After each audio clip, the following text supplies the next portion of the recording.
ஒரு 6வது படிக்கிற குழந்தை இன்னைக்கு 10 வயதுல அவங்க மாதவிடாயை சந்திக்கிறாங்கங்க. எஜுகேட் பண்றதுக்கு அம்மாவுக்கும் தெரியல, அப்பாவுக்கும் தெரியல. கடையில என்ன இருக்கோ அதை வாங்கிட்டு வந்து அவங்க கொடுத்துட்றாங்க.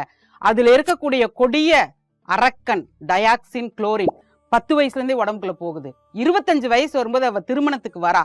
அப்போ 15 ஆண்டுகள் இந்த டயாக்சினோட வாழ்றா. இது எங்க போகும்? ரத்தத்துலதான் கலக்கும். இதை கேட்டுட்டு இருக்கிறது பெண்கள் மட்டும் அல்ல, ஆண்கள். உங்க பெண்கள் எந்த நாப்கின் பயன்படுத்துறாங்க, அதுல என்ன இன்கிரீடியன்ஸ் இருக்கு, அதனால என்ன தெரியுமா பெரிய பாதிப்பு? வருங்கால சந்ததி. வம்சத்தை விருத்தி செய்பவள் பெண்.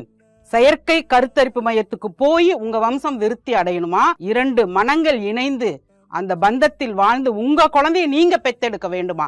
இது எப்படி நாப்கின்ல இருக்கு அப்படின்னா, கர்ப்பப்பை பைக்கும் பிறப்பு உறுப்புக்கும் 3 இன்ச்சு தாங்க கேப்பு. இவ்வளோ கெமிக்கலை அந்த கர்ப்பப்பை தாங்குமா? இன்னைக்கு ரத்த வங்கி கேள்விப்பட்டிருக்கிறோம், எஃகு வங்கி. கஷ்டமா இருக்கு, சொல்றதுக்கே எனக்கு கஷ்டமா இருக்குங்க. குழந்தை ஒரு வரம். எங்கிட்ட வாங்க, எங்க ஹாஸ்பிட்டலுக்கு வாங்க.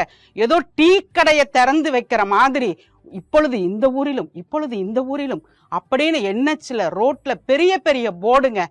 தாய்மை ஒரு வரம், வாங்க. ஏங்க, ஒவ்வொரு பெண்ணும் என்ன ஆடா மாடா சென சேர்த்துறதுக்கு ஆஸ்பத்திரிக்கு போறதுக்கு